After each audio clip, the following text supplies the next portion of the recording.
We've been waiting over a decade for Nissan to release an all-new version of the Z, and today I'm finally seeing the all-new version. I'm here just outside of New York City in Brooklyn with the all-new 2023 Nissan Z. Let's take a first look.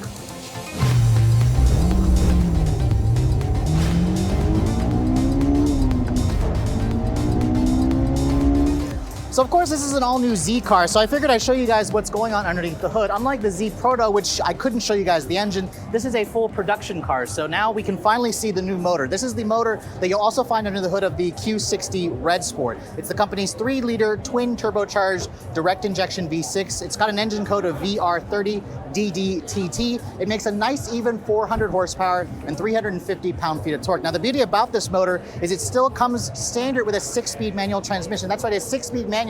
That's something you can't say the same thing about the Toyota Supra.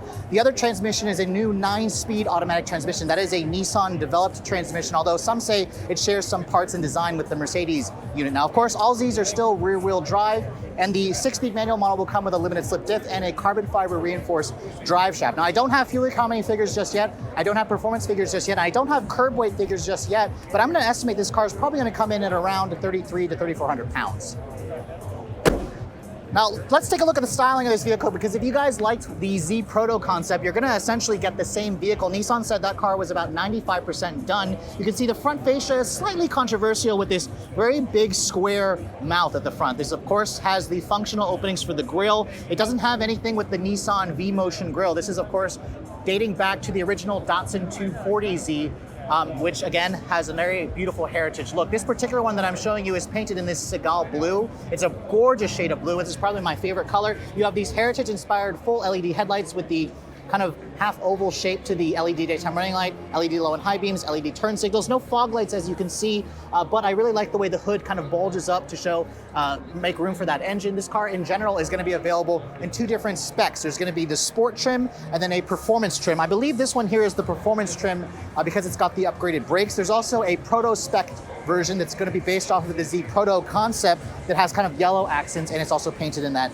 heritage kind of yellow color. Now you can see the wheels, they're exactly identical to what you found on the Z Proto, right down to the same design. I love this gray graphite finish with the 4-piston upgraded Brembo brakes that you get on the performance version. You have 255 40 series tires in the front. These are Bridgestone Potenza S007s. The rears are fatter 275 width tires. So again, very nice set of tires to go with the fact that this car is rear-wheel drive. Now, the thing about the new Z that you need to understand is this is actually the same platform as the old Z. It's still the FM platform. Its wheelbase is still the same at 100.4 inches long, and overall length is up about 5.3 inches versus the previous generation at 172 inches long. This is about a foot shorter than something like the Q60, and its wheelbase and in its overall length. You can see the overall design, the shape here looks pretty similar to the old Z car, although you can see there's a new logo here, there's new door handles. I like the black roof with the silver contrast trim here. It's all very heritage inspired design with this vehicle, which looks really nice. Now, if you follow me over to the rear of the vehicle, you can see the styling takes a lot of cues here from the 300ZX, which is one of my favorite generations of the Z. I love these taillights here with the rectangular shape with these modernized full LEDs. It just has a clean Z logo at the back. There's no 400Z here like we were thinking. Nissan just wanted to keep it clean. You can see the exhaust tips are the same ones that you see on the Q60 Red Sport with the fat dual chrome tips. It's very much just classic looking. This car, every proportion I think is beautiful looking, and I think it's going to really stand out when these cars go on sale in the spring of 2022.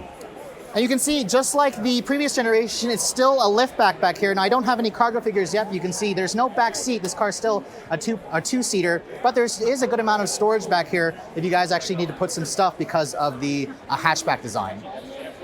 So now we are finally in the interior of the all-new Nissan Z, and as you can see, the interior design is pretty similar to the Z Proto that I saw in Chicago, except for the fact that you now have working instruments. And as you can see here, fully digital display. There's a 12.3-inch digital display here, which is customizable. This is pretty similar to the other new crop of Nissan products, but the display has really beautiful graphics. I love the actual digital tachometer and the G meter here with the engine oil temperature and whatnot. You have 3 analog dials here, which are a throwback, of course, to the original Z. I'm glad that Nissan decided to keep that. The overall dash design here is completely different from the previous generation, and you can see here there's a new 9-inch touchscreen. This is the premium model, or the performance model, which has the bigger screen. The standard Sport will have an 8-inch touchscreen. All of them will have Android Auto and Apple CarPlay, although they are working with a wired connection. And in terms of the rest of the materials, you can see soft touch injection molded plastic here. You have this real stitching with the yellow accents here because I'm in that proto spec car, and you can see the door panels are all soft touch as well. Some of the materials here, like the pieces, this door handle here almost looks like it's from the previous generation. I'm actually kind of confused. Let me know in the comments below if you guys agree with that. Some of the window controls, of course, are pretty familiar. The steering wheel is still a tilt and telescoping design, and of course, it's a Z car.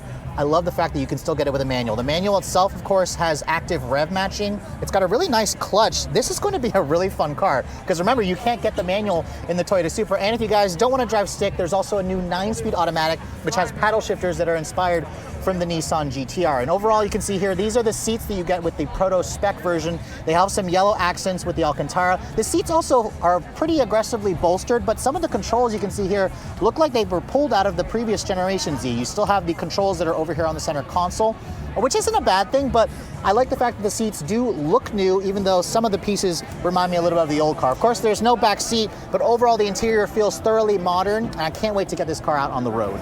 So the proto spec car had a pretty nice traditional black interior with the yellow accents, but I wanted to show you guys really quickly this blue one. The blue is even carried over on the inside with the blue seats, the blue dash, still has a 6-speed manual transmission. And I just love the fact that Nissan is offering colors in this interior. I'd probably spec out this blue, although the blue on blue is probably a little much. Let me know in the comments below if you guys like this color combination. I love that Nissan is being different.